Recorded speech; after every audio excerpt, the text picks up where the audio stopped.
Hey! Donc, vous m'avez vu forger, si on peut appeler ça forger, ce couteau. Donc, ça va être un cleaver. Ça a été fait à partir de ça. Donc, c'est de l'acier agricole que j'ai récupéré lors d'un stage que j'ai testé. Donc, je sais que c'est de l'acier carbone et que ça se trempe. Ça fait plusieurs couteaux que je fais avec et j'en suis assez content. C'est pas l'acier le plus dur qui existe. Il est un petit peu plus mou que le XC75, mais la lime glisse dessus quand on le trempe. Donc je sais pas trop ce que c'est, mais c'est utilisable et j'ai de très belles lignes de trempe avec quand je m'en sers. Donc le couteau, il est assez lourd, hein, ça va être un joli bébé je pense. J'ai changé de technique pour aplatir le manche. J'utilise la ponceuse non plus en plaquant comme ça parce qu'en fait ça me raye mon brut de forge et c'est pas ce que je veux, mais je l'utilise comme ça. Et du coup, il faut que je fasse attention à pas trop compliquer les choses et à pas trop changer d'angle. Donc voilà, pour l'instant, il est bien plus épais sur la lame et assez fin dans le manche. C'est pas plus mal. J'ai percé pas mal de trous pour réduire le poids et bien décaler le poids vers l'avant. Et il a une bonne prise en main pour le moment. Donc là, il reste plus qu'à faire les émoutures. Et ensuite, il faudra le tremper.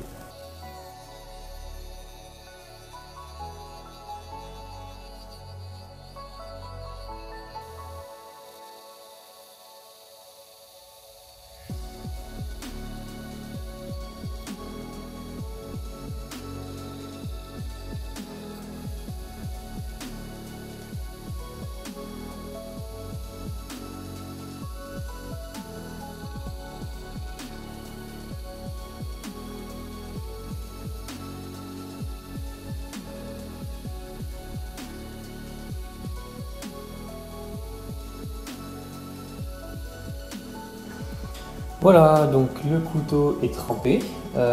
Ça s'est bien trempé, ça n'a pas tordu ni rien.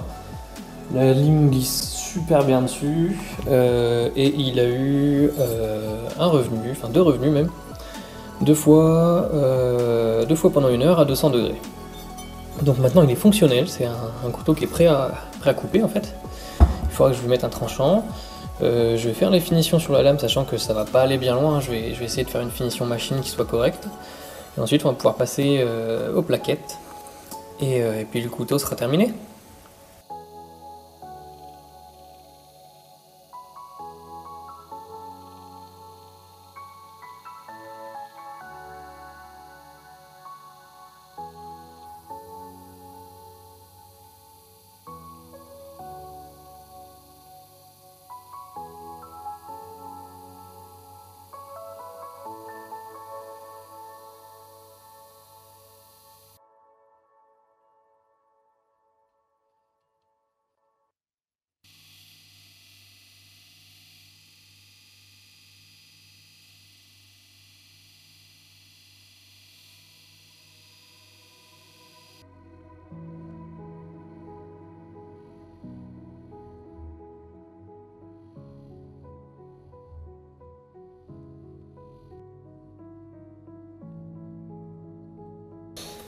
Voilà, donc là vous m'avez vu utiliser d'abord une bande de grain 240 pour nettoyer toute la calamine qui s'était formée et enlever les rayures du grain 60. Ouais, ça fait un gros saut, je pense que je referai pas ça.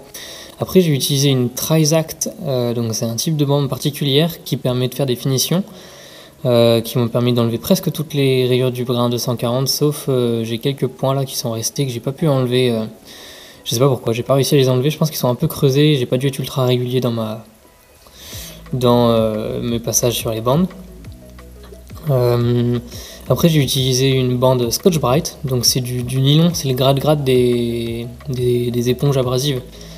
Donc j'ai utilisé ça. Normalement il faut une ponceuse, enfin il faut un backstand qui tourne au ralenti, mais bon vous voyez que là moi il tourne à 23 mètres secondes et ça a pas l'air d'abîmer la bande plus que ça, et puis ça me permet d'avoir une finition qui est bien plus homogène, même si j'ai encore quelques petits points à travailler. Et ensuite un coup sur le touret avec de la pâte à polir, et voilà ce qu'on a comme résultat. Donc ça reste une finition brute, ça reste un miroir pas très propre, pas très miroir. Vous voyez, dès que je m'écarte ça devient beaucoup plus flou, et comme j'ai dit j'ai quelques petites irrégularités.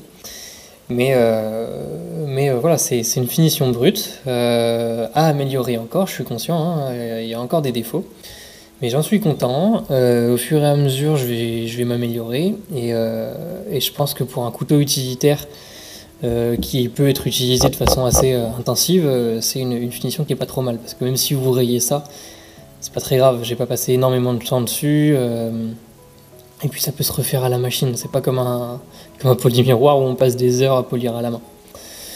Voilà, donc maintenant je vais poser ma marque, donc je vais faire ça par électrolyse, je vais pas vous montrer parce que c'est très simple, et j'ai déjà une vidéo là-dessus. Et ensuite on va pouvoir passer au manche.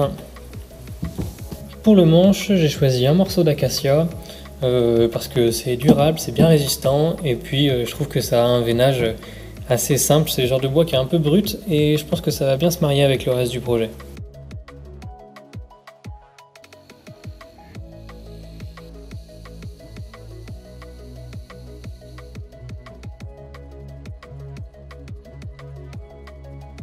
Voilà, donc j'ai façonné mes plaquettes sur la ponceuse stationnaire. Et maintenant que tout est bien à niveau et que tout est prêt entre guillemets pour le collage, il va falloir que je ponce le devant les plaquettes, parce qu'une fois que ça sera collé, je pourrai pas y atteindre.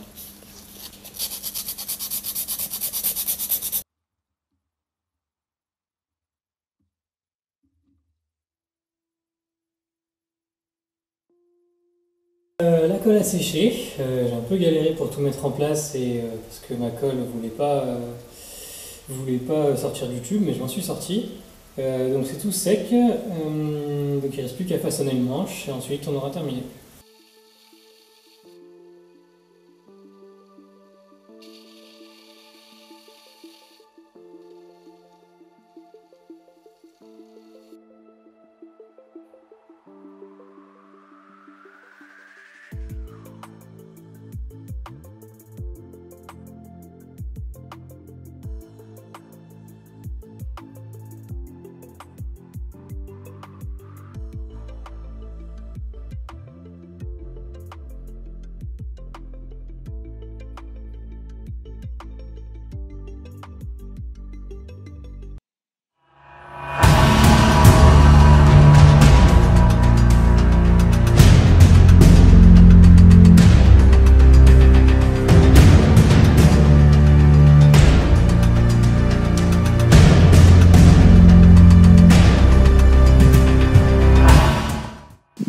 Voilà, le couteau est terminé.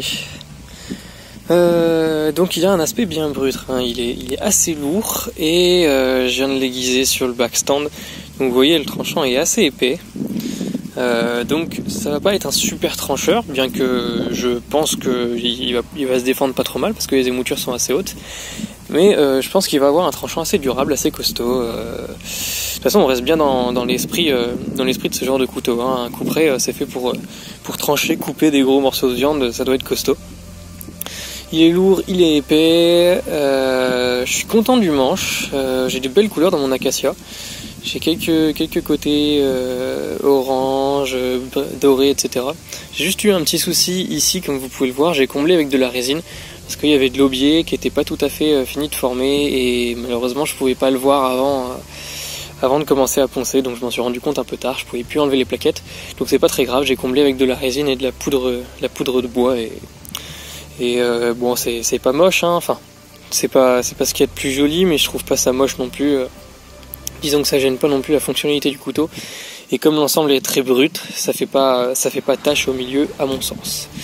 Au niveau de la finition machine, j'ai encore quelques irrégularités qu'il va falloir que je corrige pour les prochains essais. Mais sinon globalement je suis content du couteau. Voilà, donc c'est la fin de la vidéo. J'espère qu'elle vous aura plu et que je vous reverrai dans une autre vidéo. Si ça vous a plu, n'hésitez pas à vous abonner pour pas louper les prochains projets. Moi je vous dis à la prochaine et d'ici là prenez soin de vous.